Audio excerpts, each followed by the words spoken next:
You ever feel like nothing scares you anymore? There's gotta be a reason we seek out horror movies and Stephen King novels, and even trawl places like this, looking for something to put the fear in us. Something to give us one more reason to stay up at night, eyes glued to the door, reminding us that long-forgotten truth that we were prey once. I'm in my mid-20s now and I'm still chasing that high. These days, almost nothing pushes my buttons. Well, except horses, but that's not the kind of fear I ever try to court. It's the difference between going on a roller coaster and getting your brake lines cut. One is a cheap thrill in an ultimately safe, controlled environment, and the other is one last shot of adrenaline before the county coroner ties your name around your big toe. The funny thing is, I've never had bad experiences with horses myself. You're probably expecting the standard story. I used to ride as a kid, or maybe I only did it once or twice and got bucked off. My parents dragged me out of the dirt and straw, a crying, blubbering mess. That kind of trauma will stick with you, I'm sure, but that's not why my legs turn to jelly when I hear hooves clip-clopping down a country road at night. It all started with this story my granddad used to tell me when I was a kid. Something that got passed down from his granddad, and something I'll tell my grandkids too if I ever have them. Like all granddad stories, I'm sure it rests somewhere along that hazy border between truth and bullshit, but it stuck with me all the same. Granddad died recently. Alzheimer's. It's been raging like a wildfire in his mind for years before he finally got his end, courtesy of a brief bout of pneumonia in the care home. An awful, lonely way to die. I guess that's what got me thinking about this story again and why I wanted to share it here. I apologize to you all in advance because I could never tell this one as well as he could. He was a transplant out of rural Texas, not far from Hudspeth County, and the story he told took place in a dusty old town close to where his own granddad settled in the early 1800s. The heart of this town was horse breeding, so much so that locals in the neighboring towns nicknamed it Old Mare Bones during its heyday, because the local cemetery had more horses buried there than people.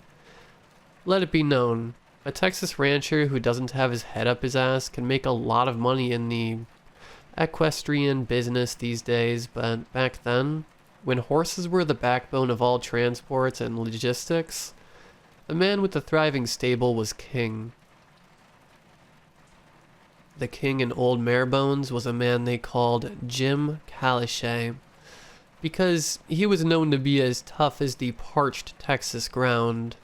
His ranch was just west of the town, a palatial estate where he lived with his wife, his several sons and daughters, and a few of their wives and husbands, along with a small army of ranch hands, many of which slept on their own dedicated quarters off the side of the main building. Real John Steinbeck type stuff. Calichet could afford all this because he had one of the most prosperous horse breeding businesses around. At any given time, he had a couple hundred horses to spare, and foaled and sold a few hundred more for a pretty penny, every single year. But there was one horse that Calichet would never sell. His prized stud, a proud black stallion he called Diomedes, who had been the sire of some of his most lucrative sales. Diomedes was essentially an ATM with 4 legs and a tail, his genes the lifeblood of the family. Until the day the fog rolled in.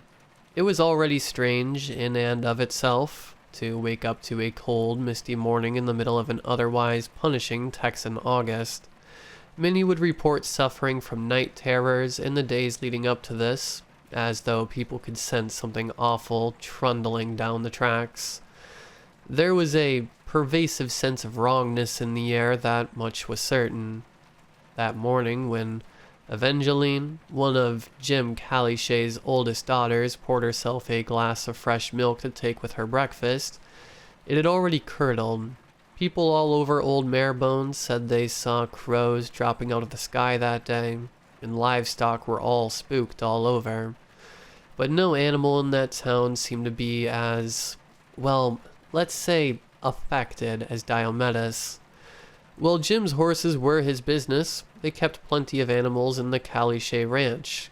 Notable among them were a pair of terriers named Echo and Persephone, yappy little rat-hunting dogs that kept the estate vermin-free. They'd greet their master together every morning, except this morning. Only Persephone chewed on a slipper at the foot of Jim's bed. Echo was nowhere to be found. Then one of Jim's younger daughters, Hattie, aged 11, screamed. Jim and about 15 ranch hands were out to her in no time. The one benefit of this strange, foggy day was that it put everyone on edge, so folks were on high alert for anything untoward happening. Hattie was standing out in one of the ranch's fields, weeping her eyes out. A few feet in front of her was Diomedes, hunched over, chewing at a red carcass that had once been Echo. It was plain for anyone to see that something was terribly wrong with that horse, beyond even the fact that it was munching on one of Calichet's terriers. His eyes were as clouded over as the town itself in that impossible fog. He swayed and teetered, almost drunkenly. Thick ropes of red saliva dangled from his mouth, and strangest of all, his legs looked like they were buckling slightly, in the wrong direction. Being a seasoned rancher and horse breeder of some renown, Jim Calichet had seen it all in terms of equestrian ailments, but he'd never seen anything like this before. While, of course, he still wanted to play the big man in front of his ranch hands, seeing his prize stallion like this undeniably shook him up. Even in this state, one terrier down already, he wasn't going to sign off on anyone putting both barrels of a broomstick up against Diomedes' head. Instead, he ordered his ranch hands to quarantine Diomedes in the barn, away from the other horses. They'd give him some time to work through this and attend to it when the fog cleared.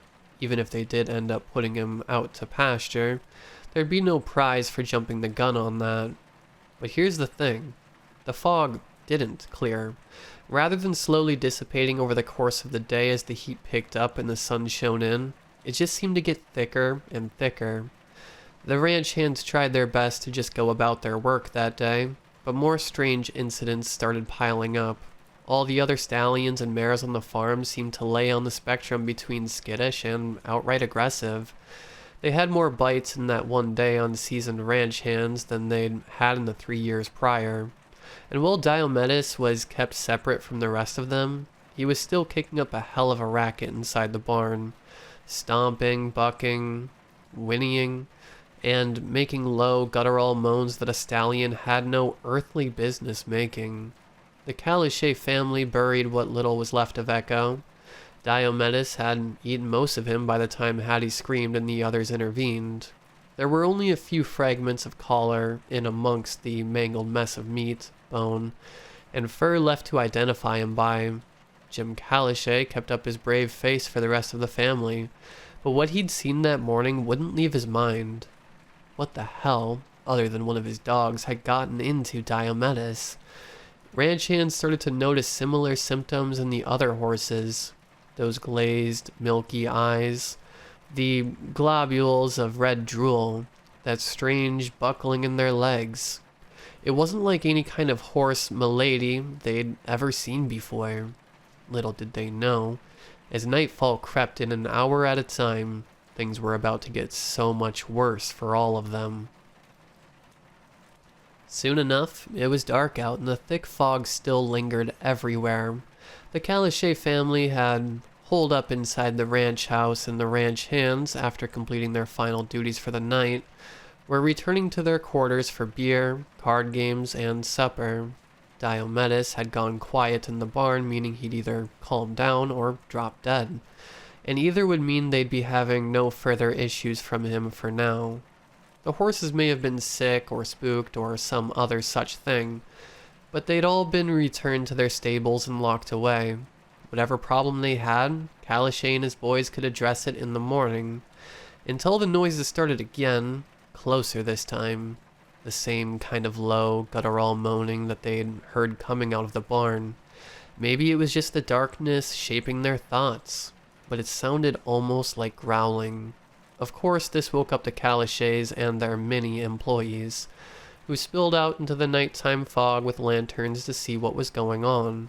Jim insisted that his wife and kids remained inside until they knew it was safe. The men spread out, these tiny pinpricks of light in the ocean of fog around them. Some had rifles, shotguns, 6-guns. Others had pitchforks, horsewhips, and clubs. They were confident in the fact that between them, there was nothing out there that they couldn't handle. Until a distant barn door creaked open and one of the ranch hands screamed. Nobody knew who it was or where the scream had come from, but it was unmistakable. Anyone who was carrying a gun shouldered it, and anyone who wasn't carrying a gun wished they were. Nobody wanted to believe it, but it was quickly dawning on them that they weren't alone out there. People tried to stick together, seeking safety in numbers, but even with their lanterns, they started to realize that they couldn't seem to find each other in the fog. It was as though the whole space had somehow expanded around them, isolating them. Either that or the fog itself was truly impenetrable now. But if that was the case, they never would have seen the silhouettes. The outermost ranch hands saw them first. Huge shapes, moving quickly on 4 legs, the thumping of hooves against hard, packed dirt. But these things, what little they could see of them like this, didn't move like horses. The way the legs moved, no, it was all wrong. They almost bent outwards, moving the way a spider's legs do. A gunshot rang out into the fog, then another, then more, followed by a terrible chorus of screams, ringing and reverberating through the thick night air. More hooves pounded against the dirt, adding to the rising cacophony of gunfire and screams. Nobody could see far enough in front of them to even know what was going on, as what must have been hundreds of those things poured in and started attacking. Soon enough, when the screaming and running and gunshots died down, another sound rose to prominence in the fog. Chewing. Careful and slow. Even as the ranch hands were snuffed out around him, Jim Calishay was still alive. Despite the disorientation and terror flooding his mind, he could remember the way he came in. The old rancher turned tail and ran as fast as he could. His family were still there, back in the ranch house. They needed to get out of here. But if the horses had gone bad, what would take them away? Just as the light of the house turned amidst the fog, Jim could hear the staccato thumps of hooves behind him getting closer. He looked over his shoulder. Huge black shapes were becoming more defined in the mist. Legs twisted all wrong, but carrying those great muscular bodies just the same. It couldn't end like this. He needed to get back. Before they could get him, though, he made out his front door in the fog. Sweet salvation. He mounted the porch faster than he thought possible at his age and ran into the house, slamming the door behind him, breath feeling like broken glass in his throat. It was pandemonium out there, but at least he'd escaped. That's when he saw the shape dominating his living room. That huge black form he'd known so well, hunched over what remained of his wife. She lay there, her remaining arm outstretched, eyes dead and skin pale as a porcelain doll. Diomedes, legs bent unnaturally, was feasting from her belly. Calishay gasped at the terrible sight, alerting Diomedes to his presence. The stallion, or at least the thing that had once been a stallion, turned and looked up at him. Its mouth, still dripping with Mrs. Calishay's blood, was different now.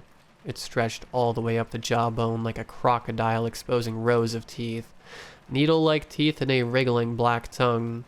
Jim Calishay screamed, and Diomedes was upon him. The next morning, a single traumatized ranch hand, the night's sole survivor, made his way to Old Marebones to tell the others. When the fog lifted, the local sheriff sent his deputies to see the carnage that had unfolded at the Calichet Ranch. Everyone missing or dead, and all the horses gone. With no reasonable explanation, the ranch hand was eventually tried and hanged for the killings, but not before he told his story. The story my great-great-granddad told my granddad, that my granddad told me, and I just told you. It's funny how these things you hear in childhood stick with you. I still avoid horses and try to stay inside on unusually foggy days. Seems a little strange, I know, but you can never be too careful.